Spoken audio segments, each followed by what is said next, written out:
বিসমিল্লাহির রহমানির রহিম।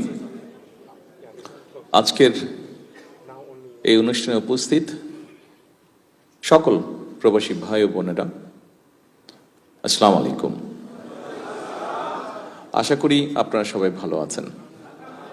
আমি প্রথমেই আমার পক্ষ থেকে, আমার স্ত্রী এবং আমার সাথে যারা এসছেন ঢাকা থেকে, আমরা যারা এসেছি সকলের পক্ষ থেকে আপনাদেরকে জানাচ্ছি আন্তরিক শুভেচ্ছা। প্রবাসী ভাই বোনেরা, আমি যতটুকু বুঝতে পারছি এখানে আপনারা আজকে যারা উপস্থিত আছেন, এখানে বিভিন্ন শ্রেণী পেশার মানুষ উপস্থিত আছেন, বিভিন্ন শ্রেণী পেশার মানুষ উপস্থিত আছেন। আপনারা এখানে অনেকে বেশ হয়তো অনেক দিন ধরে আছেন। আমার কাছে প্লেনে এই কাগজটা দেওয়া হয়েছে, এখানে একটা ড্রাফটিং আছে যে এই অনুষ্ঠানটিতে কি বলবো আমি। আপনারা আপনাদের চোখের সামনেই এখানে আমার কাছে একজন এটা দিয়ে গেল। তা কথার ফাঁকে যখন ওখানে ওনারা কথা বলছিলেন, দোয়া হচ্ছিল, আমি এই ফাঁকে একটু দেখলাম। আমার কাছে দেখে মনে হলো যে এই কাগজটি আমি পড়তে চাইছি না, আমি পড়তে চাইছি না।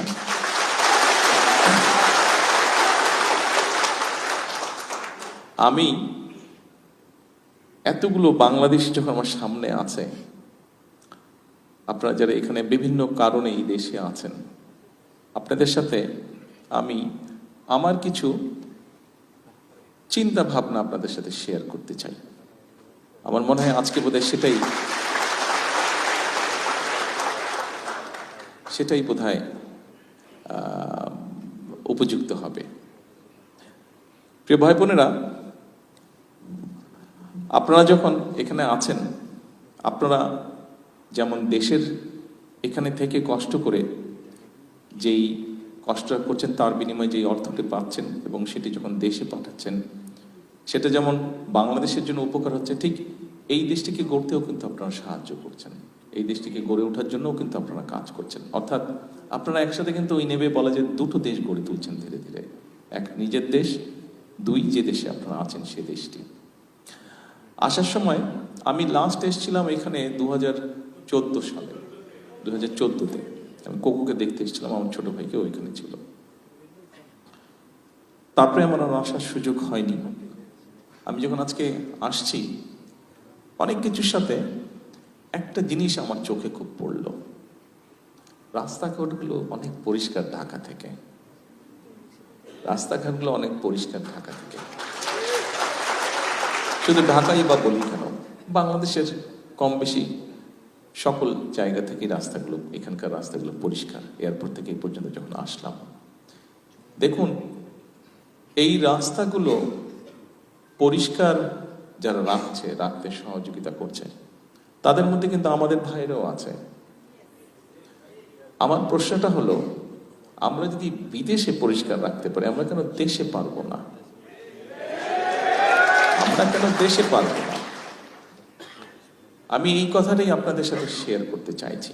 আপনারা যারা মালয়েশিয়াতে আছেন, আমাদের আরো বাংলাদেশি ভাইরা, প্রবাসী ভাইরা যারা পৃথিবীর বিভিন্ন দেশে আছেন, সবাই যখন বিদেশে যান, বিদেশে থাকেন, বিদেশে পরিশ্রম করছেন, যে দেশেই আছেন, সেই দেশটিকে যেমন গড়ে তুলতে সাহায্য করছেন, একই সাথে নিজের দেশকেও গড়ে তুলতে সাহায্য করছেন পরোক্ষভাবে। তা আমরা অন্য দেশ যদি গড়ে তুলতে সাহায্য করতে পারি, তা আমরা কেন নিজের দেশ করতে পারবো না? ডেফিনেটলি পারবো। হয়তো আমাদেরকে আরেকটু পরিকল্পনা করতে লাগবে। প্রিয় ভাই বোনেরা, আমি সেরকম বিষয় থেকে আজকে আপনাদের সামনে আমি কতগুলো কথা তুলে ধরতে চাই, আমাদের কিছু চিন্তা ভাবনা। যেমন প্রথমে যদি ধরি যে এই যে মালয়েশিয়া সরকারের আমন্ত্রণে গত নির্বাচনে আমরা যখন আলহামদুলিল্লাহ আল্লাহর মধ্যে জয়যুক্ত হলাম, প্রথম যে কয়েকজন ব্যক্তি আমাকে ফোন করে অভিনন্দন জানিয়েছিলেন, তার মধ্যে ডক্টর আনোয়ার ইব্রাহিম, মালয়েশিয়ার প্রধানমন্ত্রী, উনি তার মধ্যে প্রথম দুই একজনের মধ্যে উনি একজন, এবং উনি আমাকে আমন্ত্রণ জানিয়েছেন আসার জন্য। সেই আমন্ত্রণেই আজকে এখানে এসেছি। কালকে ইনশাল্লাহ ওনার সাথে দেখা হবে, ওনার সাথে আমরা কথা বলবো। আমি জানি এখানে অনেকেই জানতে চাচ্ছেন হয়তো কি কি কথা হতে পারে।